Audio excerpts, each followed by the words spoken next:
പത്തരമാറ്റ സീരിയലിന്റെ latest episode review ആണ് പറയുന്നത്. അങ്ങനെ ഗർഭിണിയായ നയനയുടെ നടപ്പിൽ മുൻപത്തേക്കാൾ അല്പം ആയാസമുണ്ടായിരുന്നു. തറവാട്ടിലെ അന്തരീക്ഷത്തിൽ കുറച്ചു ദിവസമായി പുകയുന്ന നാഗേന്ദ്രൻ എന്ന പേര് അവളുടെ മനസ്സിലും ഒരു വലിയ ചോദ്യചിഹ്നമായി തന്നെ അവശേഷിക്കുന്നുണ്ട്.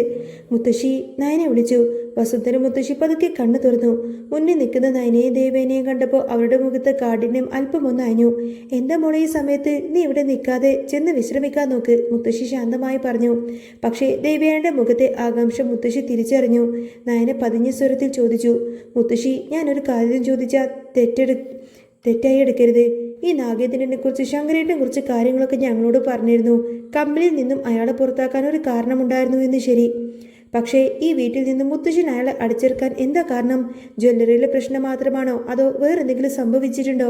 ആ ചോദ്യം കേട്ടപ്പോൾ വസുന്ധര മുത്തശ്ശിയുടെ മുഖഭാവം അങ്ങ് മാറി. ചാരുകസയിൽ നിന്നും അവർ പെട്ടെന്നങ്ങ് നിവർന്നിരുന്നു. കണ്ണിൽ ഒരേ സമയം തന്നെ ഭയവും ദേഷ്യവും നേളിച്ചു.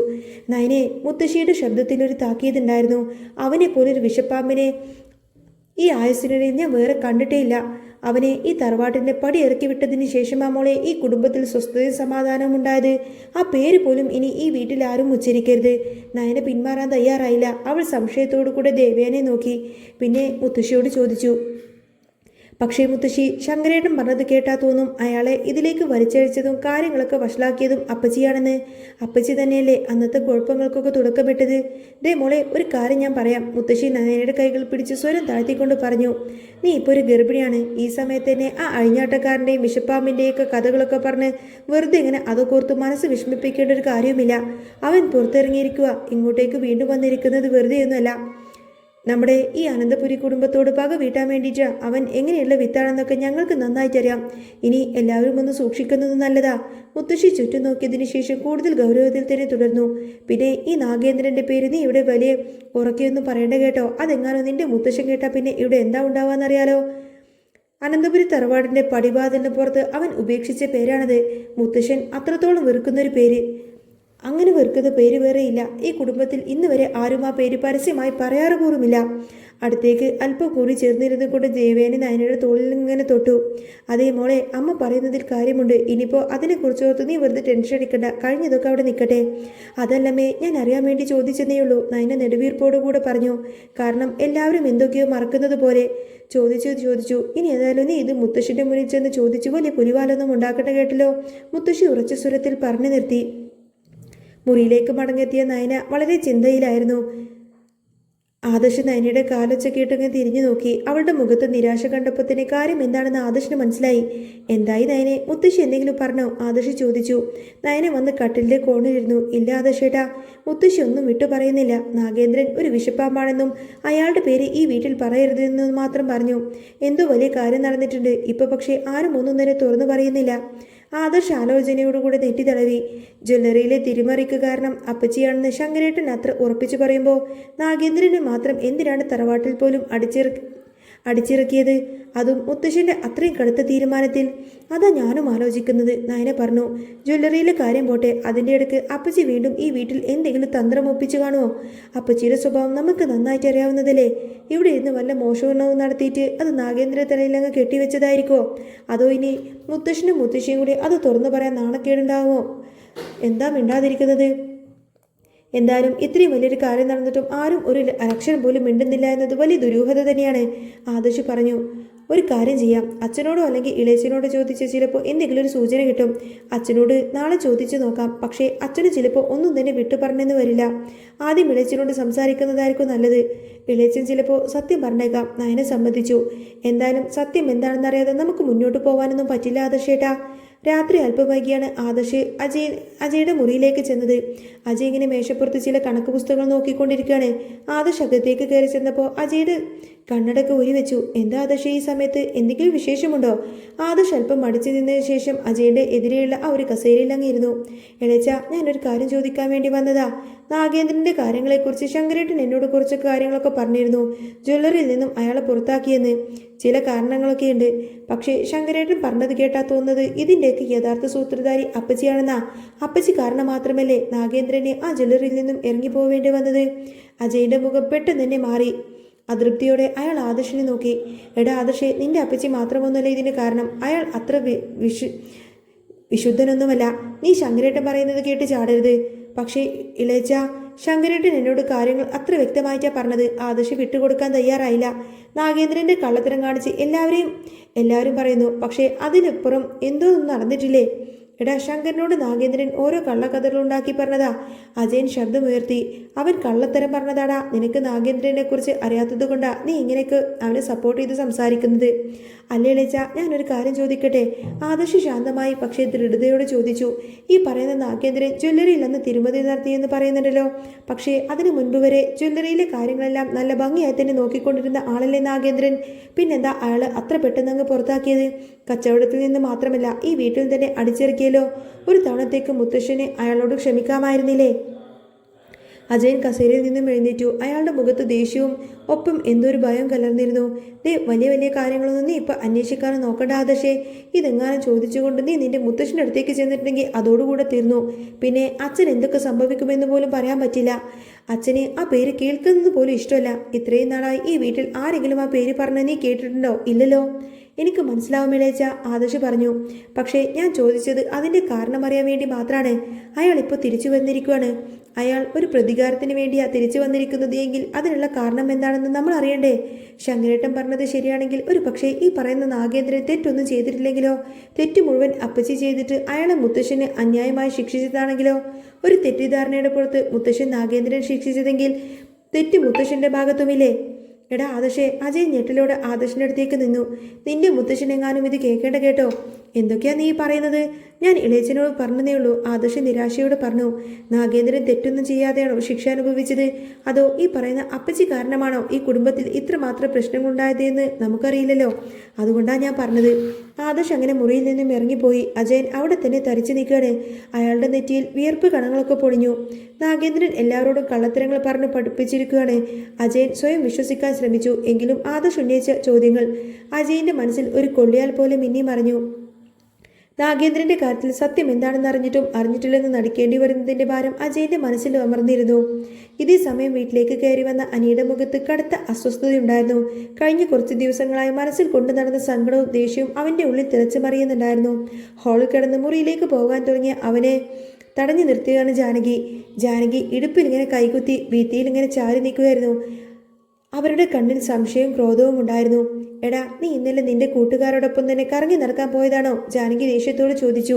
അനി ഒന്ന് നിന്നു. അവൻ അമ്മയെ വെറുപ്പോടുകൂടി നോക്കി. എന്താ അമ്മേ, അമ്മക്കിപ്പോൾ എന്താ അറിയേണ്ടത്? അവിടെ ആ നന്ദു എന്ന് പറയുന്നവളുണ്ടായിരുന്നോ? ജാനകിയുടെ സ്വരം കടുത്തു. അവളുമുണ്ടെങ്കിൽ ഒരു കാര്യം ഞാൻ പറഞ്ഞേക്കാം.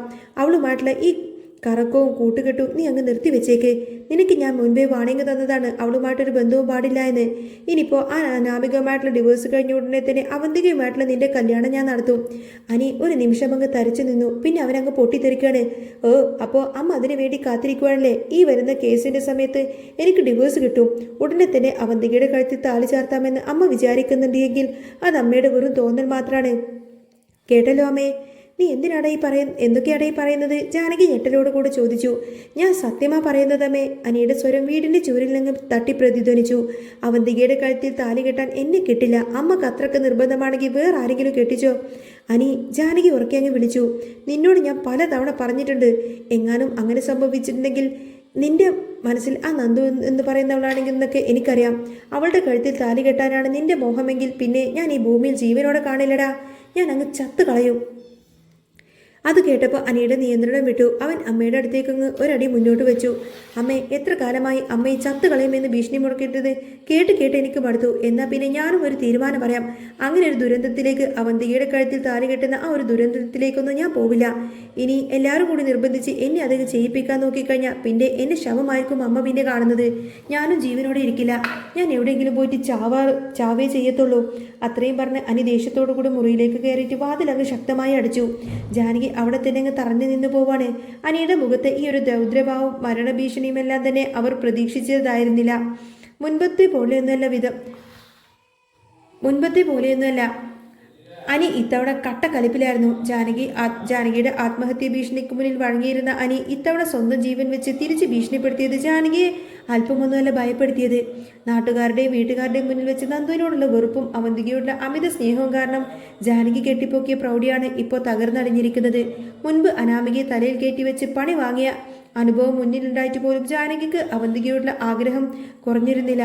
പക്ഷേ അനിയുടെ ഈ ഒരു നിലപാട് ജാനകിയുടെ സകല കണക്കൂട്ടുകളും തെറ്റിച്ചു. ദേഷ്യവും ഭയവും അനങ്ങാനാവാതെ ജാനകി നേരെ അജയുടെ മുറിയിലേക്ക് വെച്ചു. അജയ് അവിടെ ശാന്തമായിരിക്കുമായിരുന്നു. അതെ, നിങ്ങൾക്ക് മോനെക്കുറിച്ച് വല്ല ഉത്തരവാദിത്വം ഉണ്ടോ? ജാനകി ദേഷ്യത്തോട് ചോദിച്ചു. അജയൻ സങ്കടത്തോട് തലയുയർത്തി നോക്കി. അപ്പോൾ എന്താണ് സംഭവിച്ചത്? നീ എന്തിനാ ഇങ്ങനെ കടന്ന് കാറി പറയുന്നത്? ഇന്നലെ അവൻ എവിടെയായിരുന്നു എന്ന് നിങ്ങൾ ചോദിച്ചോ? അവൻ ആ പെണ്ണിന്റെ കൂടെ കറങ്ങാൻ പോയതാ. ഞാൻ അത് ചോദിച്ചപ്പോൾ തന്നെ അവൻ എൻ്റെ നേരെ തട്ടിക്കയറുമായിരുന്നു. എടി, അവൻ പ്രായപൂർത്തിയായ ഒരു ആൺകുട്ടിയല്ലേ? അജയൻ സമാധാനിപ്പിക്കാൻ ശ്രമിച്ചു. അവൻ ഫ്രണ്ട്സിന്റെ കൂടെ പോയി കാണും. നീ എന്തിനെ എപ്പോഴും അവന്റെ പിന്നാലെ എങ്ങനെ ഓരോന്ന് ചോദിച്ചുകൊണ്ട് നടക്കുന്നത്? അതിൻ്റെ ഒന്നും ആവശ്യം നിനക്ക് എന്താ ജാനകി? എനിക്ക് ആവശ്യമുണ്ട്. ജാനകി കസേരയിലങ്ങ് അടിച്ചു. അജേട്ടാ, ഒരു കാര്യം ഞാൻ പറഞ്ഞേക്കാം. എത്രയും പെട്ടെന്ന് തന്നെ അവൻ്റെയും അവന്തികയുടെയും കല്യാണം നടത്തണം. അടുത്ത തവണ കോടതി കൂടുമ്പോൾ അനാമികക്ക് വേണമെങ്കിൽ കുറച്ച് പണം കൊടുത്തിട്ടാണെങ്കിലും ശരി, ഡിവോഴ്സ് വാങ്ങിച്ചെടുക്കണം. ഓ, അജയൻ പരിഹാസത്തോടെ ചിരിച്ചു. പണം കൊടുക്കാൻ അച്ഛൻ സമ്മതിക്കുമെന്ന് നിനക്ക് തോന്നുന്നുണ്ടോ ജാനകി? അതിനൊക്കെ അച്ഛൻ സമ്മതിക്കും. അച്ഛനോട് പറയണം. ജാനകി വിട്ടുകൊടുത്തില്ല. എങ്ങനെയെങ്കിലും അനാമികയെ ഒഴിവാക്കി വിടാൻ നോക്ക്. എന്നിട്ട് അനിയും അവന്തികയും തമ്മിലുള്ള കല്യാണം നടത്ത്. അല്ലെങ്കിൽ അവനും ആ നന്ദുവും എന്ന് പറയുന്ന പെണ്ണും കൂടി ഒന്നിച്ച് ജീവിക്കുന്നത് നമ്മളങ്ങ് കാണേണ്ടി വരും. അജയൻ എഴുന്നേറ്റ് ജാനകിയുടെ മുന്നിൽ നിന്നു. എടി ജാനകി, നീ ഇങ്ങനെ അവനെ നിർബന്ധിക്കലേ.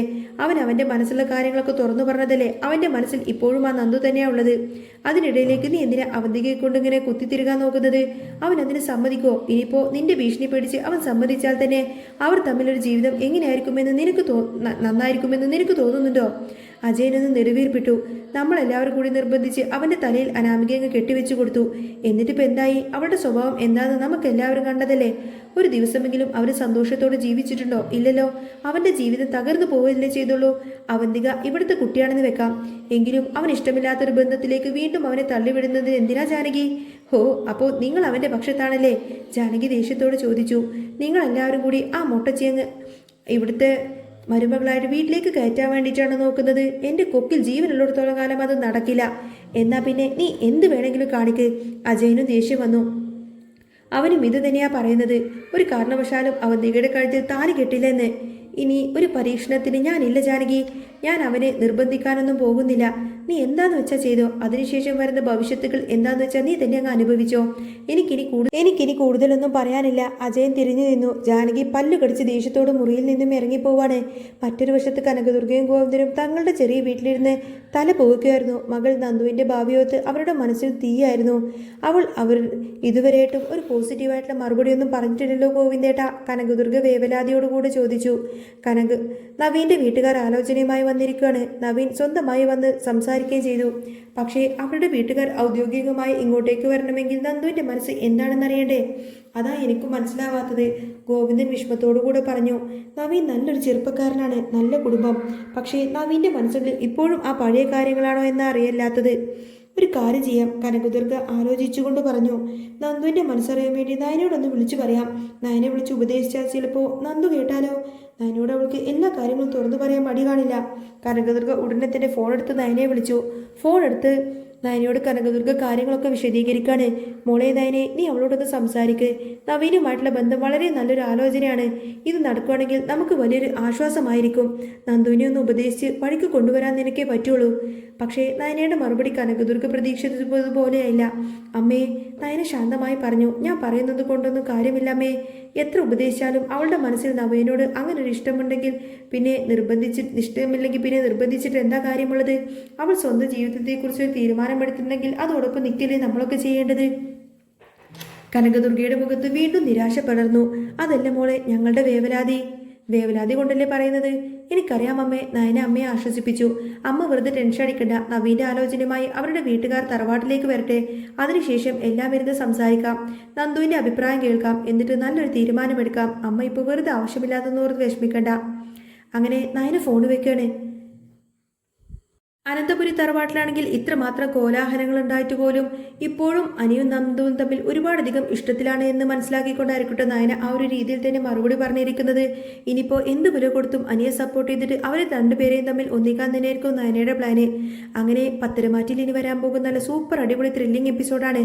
നിങ്ങൾക്ക് ഈ ഒരു ചാനൽ ഇഷ്ടമാവുകയാണെങ്കിൽ സബ്സ്ക്രൈബ് ചെയ്യാനും സപ്പോർട്ട് ചെയ്യാനും മറക്കല്ലേ. നെക്സ്റ്റ് വീഡിയോ ഉടനെ വരാം. ബൈ.